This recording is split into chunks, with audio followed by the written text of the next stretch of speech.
Estamos em record. Gente, olha só, eu vou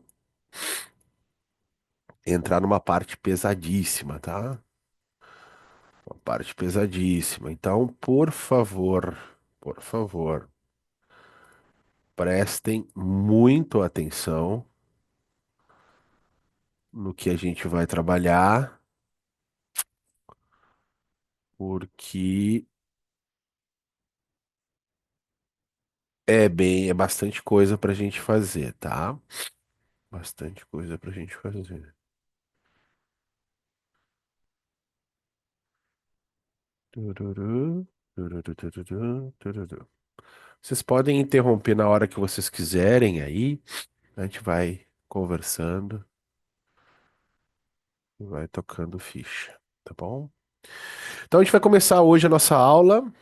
A gente vai começar falando um pouquinho sobre fatores genéticos da hipertrofia muscular. Então, a gente sabe que a hipertrofia muscular é o aumento do volume dos músculos, influenciado por uma série de fatores genéticos, né? E compreender esses mecanismos genéticos por trás desse processo é fundamental para que a gente possa ter em mente estratégias de treinamento, estratégias de suplementação, especialmente para atletas e para não atletas que praticam o treino de musculação, o treino de força. Esses aspectos genéticos, eles são bem interessantes porque eles tratam de uma falsa ideia que a grande maioria tem de que todo mundo pode alcançar grandes objetivos frentes ao treinamento. E isso é um equívoco muito grande, é um erro muito grande a gente pensar que nós, ao atendermos uma demanda específica de treinamento ou uma demanda específica de intervenção alimentar e suplementativa, nós vamos ter o mesmo resultado em todas as pessoas. Então, o ser humano, ele é um ser extremamente heterogêneo, né, totalmente diferente quando a gente fala de respostas neurofisiológicas. Então, a gente lembra lá da nossa primeira aula sobre entropia, uma das coisas mais claras que nós temos na parte de treinamento de seres humanos é a imprevisibilidade. Então, é por óbvio que a gente sabe que treinar força aumenta a força. Treinar força aumenta a hipertrofia, isso é fato. Mas a gente não sabe a magnitude que isso vai alcançar. E isso tem muito a ver com essa expectativa, né? Tem muito a ver com esses aspectos genéticos relacionados com a hipertrofia muscular. Então vamos dar uma olhada em fatores genes que estão ligados às questões de fatores de crescimento. Quais são os genes que regulam basicamente essa situação? Nós temos um conjunto, né? Então nós temos os genes do IGF-1. IGF-1 é a sigla para fator de crescimento tipo insulina. Então é Growth Factory Like Insulin 1, que é extremamente ligado às respostas insulínicas, já faz-se essa ligação, mas principalmente ao hormônio do crescimento. Então, o hormônio do crescimento, ele age basicamente estimulando a produção desse IGF-1 nas células hepáticas, lá no fígado, e esse IGF-1 tem o papel de tradução dos efeitos do hormônio do crescimento. Existem duas teorias básicas referentes a isso. Uma, o IGF faz o papel do hormônio do crescimento. Duas, o próprio hormônio do crescimento age nos receptores, né, de hipertrofia nas células musculares. Depois nós temos um outro fator, que é o fator miostatina, né? Então, essa miostatina, ela não é um estimulador, pelo contrário, ela é um regulador. Ela, quando está muito em excesso no nosso organismo, ela limita o crescimento muscular. Então nós temos o IGF-1, que é um fator estimulador, e nós temos a miostatina, que é um fator inibidor. Tanto o exercício, ele estimula a produção do IGF e também as questões nutricionais, produz bastante efeito sobre o IGF. E o exercício físico também, ele inibe a miostatina, permitindo que as células musculares possam se proliferar. Então, são dois fatores fundamentais no processo de hipertrofia. Depois nós temos as variações genéticas nos receptores para diferentes tipos de hormônios. Então, os hormônios androgênicos que nós chamamos, testosterona principalmente, ele tem. Vocês me perdoem que eu tô um pouco gripado, tá? Eles têm um papel importantíssimo. Então, quando eu tenho o estímulo do exercício físico, eu vou ter a liberação desses hormônios. Então, eu vou ter liberação de GH, eu vou ter liberação de testosterona. E esse papel da testosterona e do GH vai estar intimamente ligado à quantidade de receptores genéticos androgênicos que eu tenho. O próprio exercício ele tem papel de aumentar esses hormônios, tá? Perdão, esses receptores. Então, o próprio exercício físico ele aumenta a expressão gênica desses receptores, mas isso tem um limite, né? Tem um limite. Então, esses dois pontos são fundamentais. E por terceiro, os genes do metabolismo energético, que também estão ligados a essas questões de aumento da massa muscular. A gente precisa entender que a hipertrofia, para que ela seja considerada hipertrofia, ela não pode ter esse critério tão genérico de que é o aumento do músculo, porque senão eu vou chamar qualquer coisa de hipertrofia, e não é, né? Não, o edema, por exemplo, o acúmulo de líquidos não é uma hipertrofia, né? E é um aumento do músculo, mas não é uma hipertrofia, porque a hipertrofia, para ser caracterizada como hipertrofia, ela tem que aumentar o tamanho e a função desse músculo, né? Então, isso é uma das coisas que a gente mais bate na tecla de que não existe, por exemplo, a hipertrofia sarcoplasmática, que muita literatura traz. Houve um aumento sarcoplasmático, né, do sarcolema e do sarcoplasma, e isso gera uma hipertrofia. Não, não existe esse tipo de hipertrofia. Aí, existe um aumento sarcoplasmático, mas isso não aumenta a função do músculo. Ele só aumenta de tamanho porque ele tem água ali dentro. Então a gente precisa entender que a hipertrofia, para ser considerada hipertrofia, ela tem que ter um aumento da área de secção transversa e também a área da função, né, estrutural. Isso é uma das linhas de trabalho de entendimento, que é a que eu mais gosto. Eu prefiro dentro disso, né? Quando você aumenta a área de secção transversa, você tem que aumentar a função também. Então nós temos ali a regulação, proliferação e diferenciação, né? Vinda dos genes de IGF e a inibição da miostatina. Então a inibição da miostatina permite essa regulação, proliferação e diferenciação. Ali as variações genéticas em receptores, principalmente receptores de testosterona, né? E o metabolismo de carboidratos, lipídios e proteínas. Quanto que eu consigo extrair, né, desses metabolismos para a função mecânica, para gerar tensão, para gerar energia. Lembrem que quanto mais eficiente eu for energeticamente, melhor eu vou ser do ponto de vista mecânico. Então eu vou conseguir direcionar mais para esse tipo de... Então são três pontos, três colunas extremamente fundamentais para o entendimento da hipertrofia. Eu preciso ter uma resposta de IGF e de miostatina inibir, IGF estimulando e miostatina inibindo. Eu vou ter que ter mais receptores, e esses receptores eles mudam de grupo muscular para grupo muscular.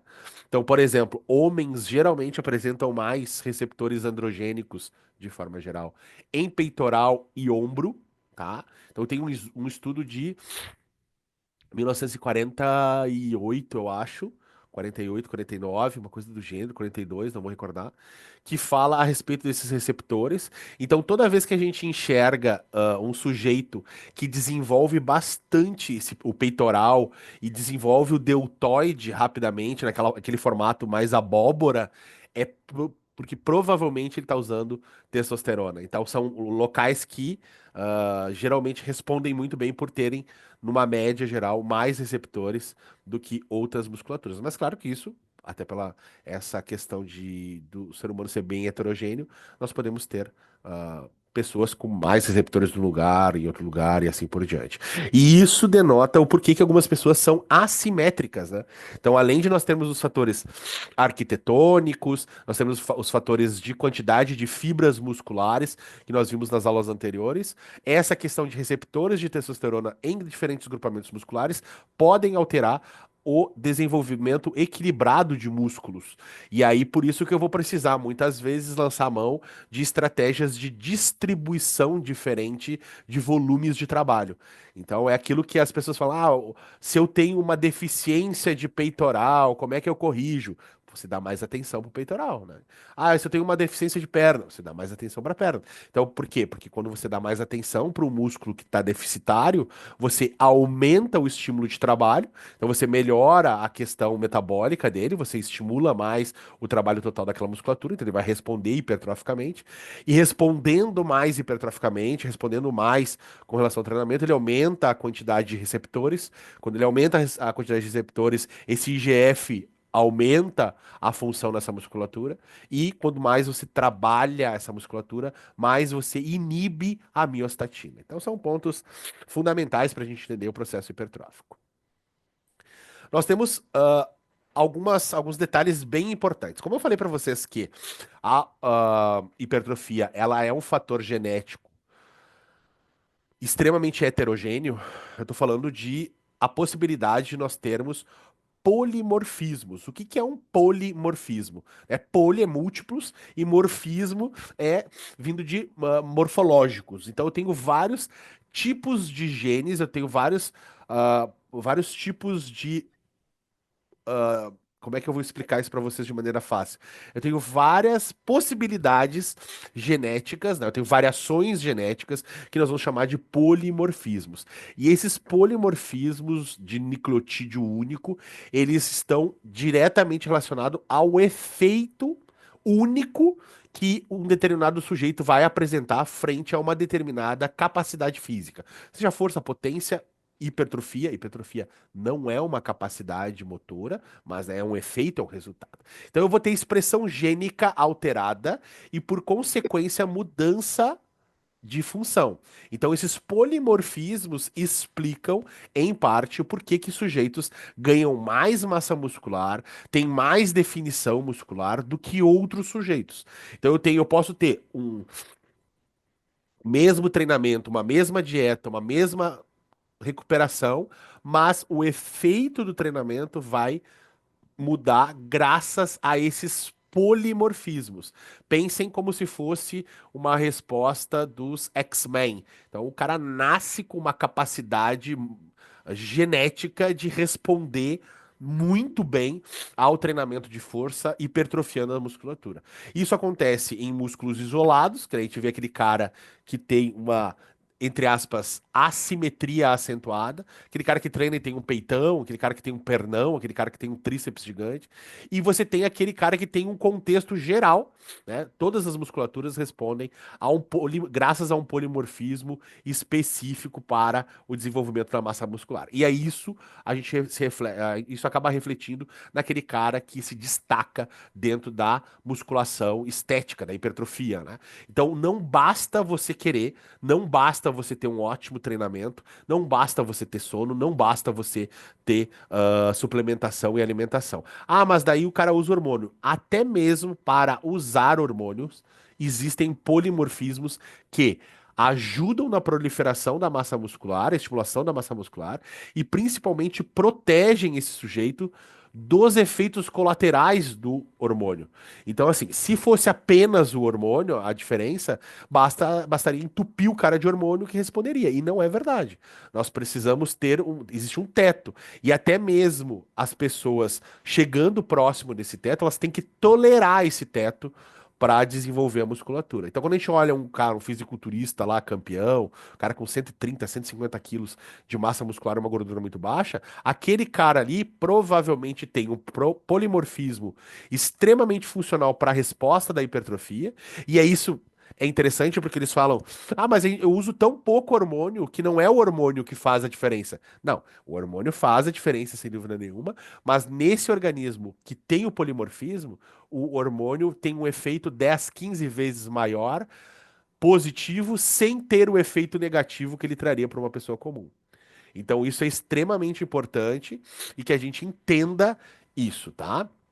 Depois nós temos pequenos efeitos e impactos combinados nessas interações gênicas. Então, quando você combina o uso de proteína, quando você combina o treinamento, quando você combina o repouso, isso tudo acaba influenciando bastante. Duplicações de miostatina, né, que vão interferir de...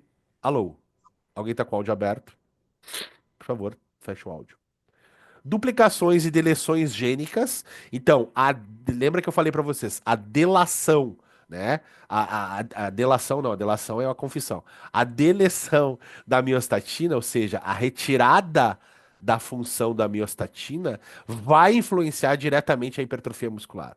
Algumas pessoas nascem com a miostatina inibida.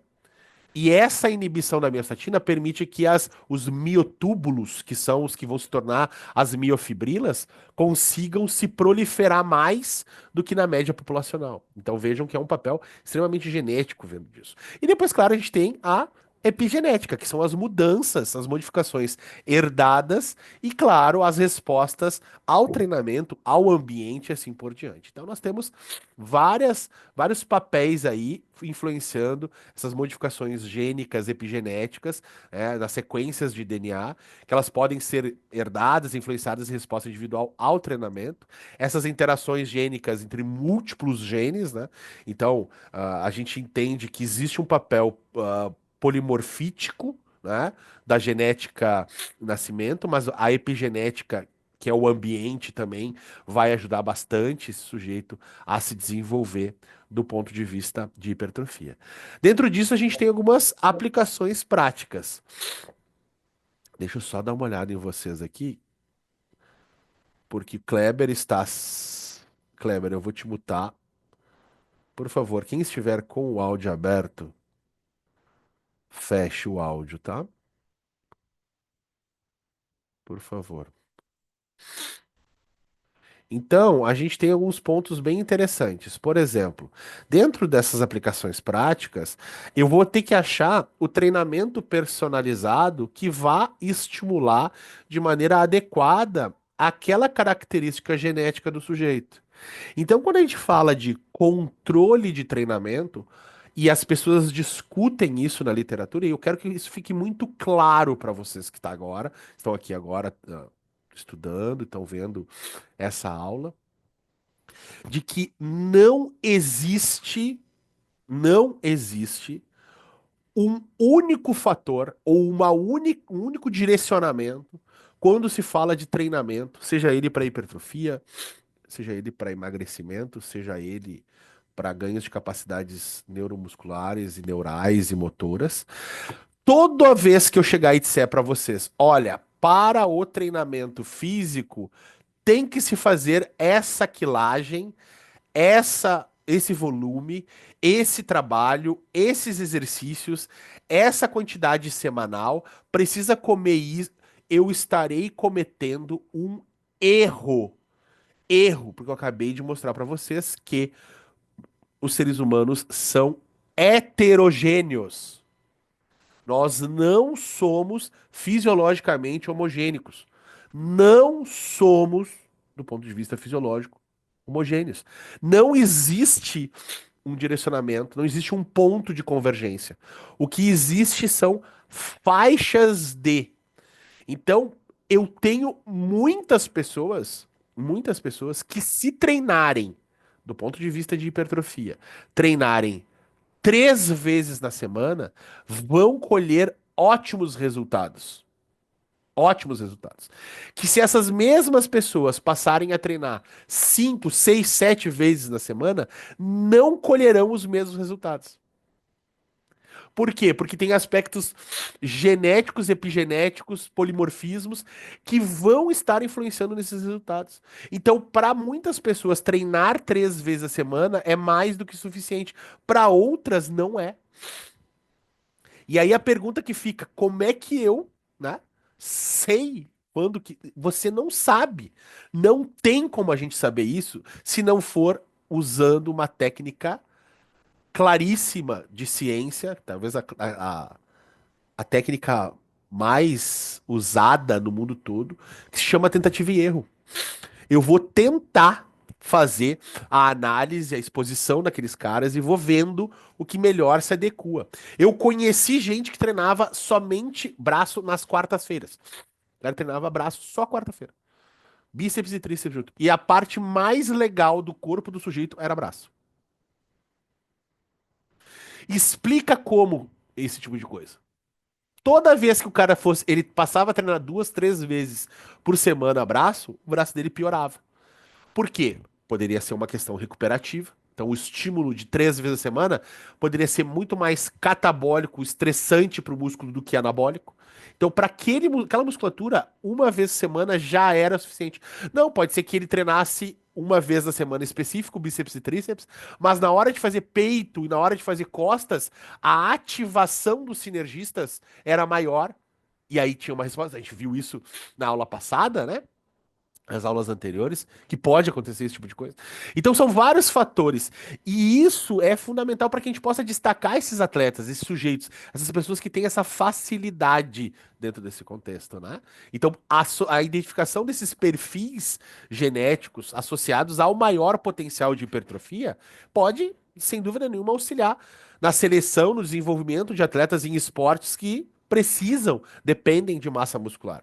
Além disso, entender desses genes, o mapeamento genético, também pode contribuir para a detecção, por exemplo, de substâncias ilegais, né? O doping. Pô, daqui a pouco eu tô dizendo que o cara é um cara dopado, mas ele não é dopado exogenamente, externamente. Ele é um cara geneticamente dopado. E aí, qual é a discussão? Ele deveria ser punido por ter nascido dessa maneira? Né? Será que eu tenho que punir esse cara porque ele tem uma vantagem? O esporte não é isso. O esporte não é ter vantagens e vantagens inatas, vantagens de nascimento. Então, se eu consigo mapear esses genes que são fundamentais para a velocidade de recuperação, potência de transmissão neural, né, velocidade de adaptação arquitetônica muscular, capacidade de adaptação de fibras musculares intramusculares, né, entre músculos. Isso não seria interessante para dizer, olha, esse cara aqui, ele não tá dopado, esse cara aqui não tá trapaceando. Então são coisas todas a serem consideradas do ponto de vista de hipertrofia muscular e vantagens físicas. E aí a gente tem um grande problema, né? Que é as considerações éticas referentes a esse tipo de situação. Tem uma coisa chamada privacidade genética. Então, será que nós poderíamos fazer testes genéticos, né, para obter informações individuais? Isso aí levanta questões bem importantes, né? A proteção da privacidade, a prevenção de discriminação com base no perfil genético. Tivemos o caso da boxeadora, né? Ali da Argélia, que teve essa questão, discussão se era menina, se era menino, se era isso, se era aquilo, né? Então foi uma exposição bem grande a respeito disso, né? Isso teve, inclusive eu tenho um artigo referente a isso, né? A justiça e a equidade, né? A utilização desses testes genéticos para fazer para fins esportivos ou de treinamento para levar uma vantagem injusta para aqueles com melhores perfis genéticos, né? Então, comprometendo a equidade da competição. Nós temos o doping, né? Então a gente falou um pouquinho ali sobre o doping, né? O desenvolvimento de técnicas de manipulação genética que poderiam melhorar o desempenho atlético, também levanta certas preocupações éticas legais sobre o doping genético. E, claro, a responsabilidade social disso, né? A importância dos avanços nessa área genética para reflexão profunda sobre as implicações sociais, o impacto sobre a saúde pública, o bem-estar dos indivíduos. Porque se as pessoas acreditam falsamente de que todo mundo pode ter o sonho de ser um fisiculturista, um atleta, basta treinar, basta isso, basta aquilo, a gente vê esse monte de gente aí muitas vezes falecendo pelo uso de substâncias, na ideia de, mas o fulano tomou e nunca aconteceu. Essa é a, a explicação, é a resposta mais tonga que pode existir, né? Entre as pessoas é a comparação. Ah, mas o Arnold sempre tomou anabolizante e nunca aconteceu nada. Sim, assim como tem pessoas que, né, nem chegam a nascer, que têm doenças intrauterinas já na concepção e morrem. Então, você fazer uma comparação que fulano usou tal coisa e não aconteceu nada, e isso vai se replicar a ti, é de uma inocência científica comparativa do ser humano que seja ser patética, seja ser é medíocre, né? Então eu não posso fazer essa comparação. Eu não posso dizer, fulano usou esteroides anabólicos, não aconteceu nada, logo é seguro. É um idiota, uma pessoa completamente idiota que faz isso, né? Não dá tempo nem de, não dá nem prazer de compartilhar, né, uma conversa de mais simples que seja com um ser humano desses, né? Que é, que nem o Pedro fala assim, né? Vê um fulano na internet e diz, cara, como é que esse cara aqui compete, né, comigo pelo mesmo oxigênio, pela mesma água no planeta, porque você só tá ocupando lugar no espaço, né? Pelo amor de Deus, meu filho tem 9 anos. Então, essas implicações éticas nos avanços genéticos no esporte são fundamentais. Então, a gente tem a privacidade, né? Então, que levanta essas questões importantes. A gente tem a justiça e equidade. A gente tem o doping genético e a responsabilidade social. O que fecha essa nossa engrenagem a respeito das implicações éticas genéticas do esporte. Então, qual é a abordagem para otimizar o potencial de hipertrofia muscular? Então, pode ser feito, pode, mapeamento genético, né? Genômico, compreendendo os mecanismos genéticos envolvidos na hipertrofia muscular, isso é um ponto a ser considerado. Nós podemos fazer a edição genética, né? Então, desenvolver técnicas de edição gênica, de mudança do DNA para manipular o potencial de hipertrofia, integrar essas informações de dados genéticos com os dados de desempenho para programas personalizados e, claro, realizar as pesquisas interdisciplinares para aplicar os achados científicos na prática.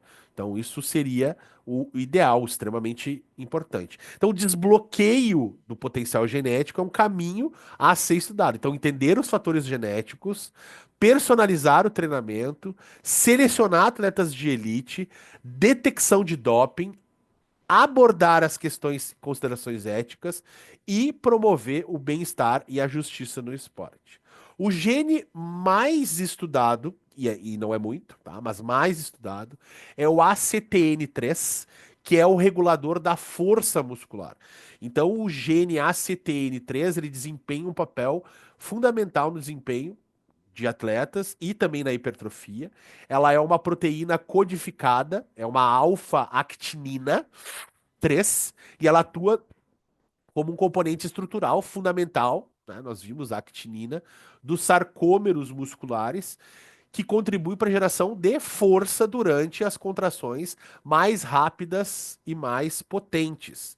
Então, isso é muito importante que a gente olhe e veja com um pouquinho mais de calma esse ACTN3. Então, vamos dar uma olhadinha aqui nesse ACTN3.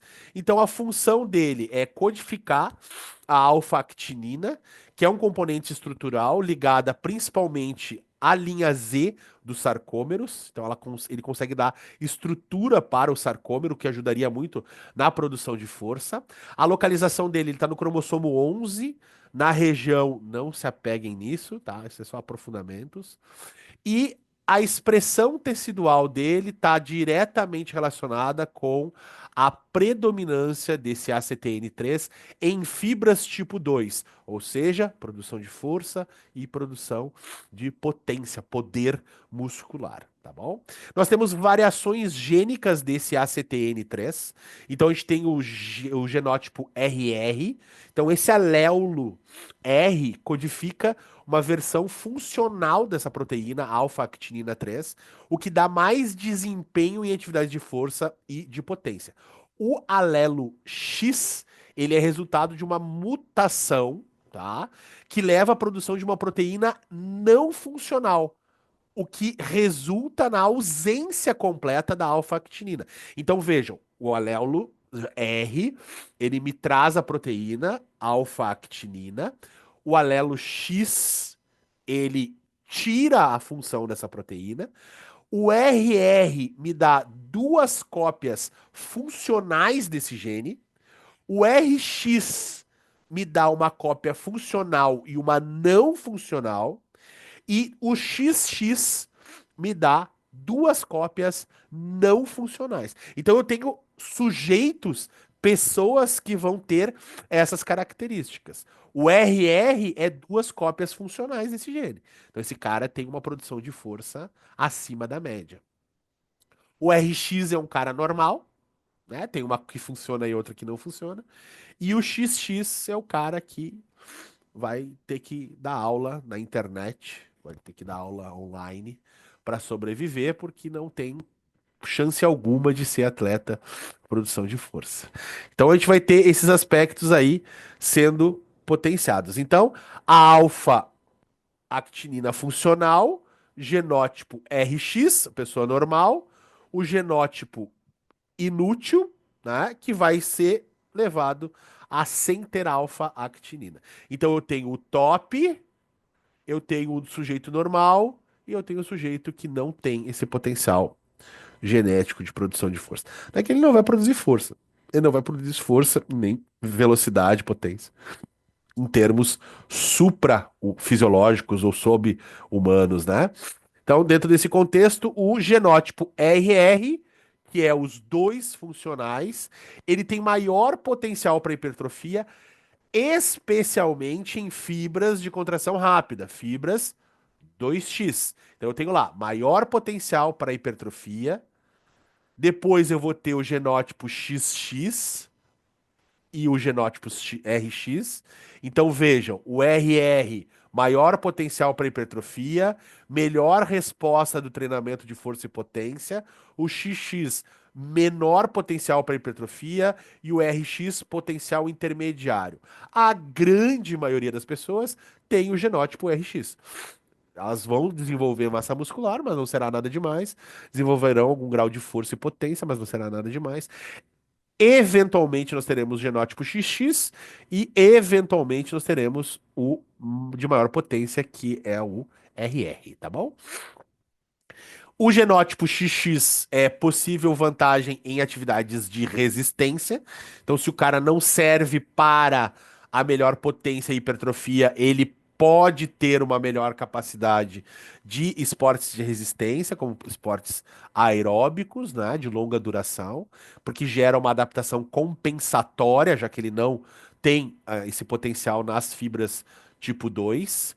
E depois nós temos o RX, que tem uma resposta completamente variável ao treinamento. É o cara que vai conseguir fazer musculação e ganhar 5 quilos de massa muscular, é o cara que vai conseguir correr 10, 15 quilômetros, né, essas provas curtas, é o normal, o cara normal. Então, os estudos relevantes a respeito disso, então nós temos aí artigos do Young, é um estudo pioneiro que identificou essa relação do ACTN3 e o desempenho atlético, do Clarkson em 2005, que investigou a relação dos genótipos e ganho de força após o treinamento físico, e do Bruce em 2016, que é uma meta-análise sobre a influência da ACTN3 na força muscular e na massa magra, massa muscular. Então, o ACTN3 está diretamente relacionado com a transmissão da eficiência de força, composição das fibras musculares e as vias de sinalização. Então, a transmissão eficiente através do sarcômero, nós vimos ali a estruturação dele, as fibras de contração rápida são maiores em quem tem esse gene mais expresso, e as vias de sinalização da hipertrofia através da mTOR. A mTOR é uma proteína extremamente importante para a síntese de proteínas musculares. mTOR significa Mammalian Target of Rapamycina, ou alvo, tá? Alvo da rapamicina em mamíferos. A rapamicina é um fungo encontrado na ilha de Páscoa e que, quando consumido, esse fungo ele inibe a síntese de proteínas. Então, por isso que a proteína a qual a rapamicina inibe foi batizada de mTOR. Então, é o alvo inibitório da rapamicina em mamíferos, tá? Dentro disso, a gente tem, então, treinamento personalizado, então, programas de treinamento que podem ser baseados, né, em adaptações do genótipo. Então eu posso fazer isso, tá? Eu tenho também as questões de reabilitação e prevenção, então estratégias de reabilitação e prevenção de lesão. O sujeito que tem ACTN3RR provavelmente tenha menos lesões musculares, já que ele tem mais produção de força. Então às vezes explica o porquê que um treinamento em um clube de futebol, um clube esportivo, às vezes alguns quebram, outros não quebram, uns machucam, outros não machucam, né? Ah, a culpa é do treinador. Não, não necessariamente, né? Nós temos várias possibilidades aí que o que nós sabemos com certeza é que um treinamento igual causa efeitos diferentes, né? Então, isso não tem nem dúvida de se falar, de se argumentar. Então, eu precisaria ter uma adaptação. E para ter essa adaptação, o treinador tem que estar muito bem de olho a respeito disso, das oscilações fisiológicas, das respostas recuperativas, do histórico de lesões e assim por diante. E isso tudo para gerar a identificação de talentos, né? Então, esportes de força, de potência e de resistência. E aí vocês devem perguntar, tá, mas como é que é isso, né, na literatura? Vamos dar uma olhada aí, ó. A frequência alélica, né, e algumas considerações. A frequência alélica é quantas pessoas no mundo vão ter o alelo R ou alelo X, né? Então, assim, de forma geral, a variação populacional. 82% do alelo RR vai acontecer em populações africanas. O alelo X, que é o inibitório, mais alta em populações europeias. Então é importante destacar que o ACTN3 é apenas um dos muitos influenciadores da hipertrofia. Além disso, a ausência do genótipo, né, do alfa-actina 3, o XX, não impede que os sujeitos ganhem força ou hipertrofia, né, porque temos mecanismos compensatórios que envolvem outros genes, gene ambiente e tudo mais. Então nós não vamos inibir a participação das pessoas em esportes, realizações, porque o cara tem um alelo, um gene XX, né? Mas que isso determina ou ajuda a determinar muito, né, as questões de detecção de talentos, isso sem dúvida alguma é bem claro na literatura, tá? Então a gente tem aqui o alelo RX, então mais baixo na África, mais alto na Europa o X, 82 de prevalência, 18 de prevalência na Europa. E aí a gente tem aí nas expectativas futuras terapias gênicas, né, interações complexas que vão envolver isso, as intervenções personalizadas, tanto nutricionais como de treinamento, na possível identificação desses genes RR, XX ou XR, né, na otimização do treinamento. Algumas pesquisas em andamento, né, então tem vários trabalhos sendo feitos, então as pesquisas a respeito dessa manipulação e entendimento disso, na interação gene-gene, gene-ambiente, isso é fundamental, e o desenvolvimento de intervenções nutricionais específicas e de treinamento conforme cada genótipo. Mas isso é extremamente novo, extremamente questionável ainda, né? Nós temos várias coisas ainda a aprender. Aqui tem alguns artigos relacionados, né? Então, a gente tem vários artigos aí saindo na literatura, 2016, 2005, 2012. Tem bastante coisa aí que pode explicar a respeito de genética, treinamento e tudo mais. Vamos topar aqui, vamos abrir para perguntas. Tem perguntas, gente? Eu tô gripado.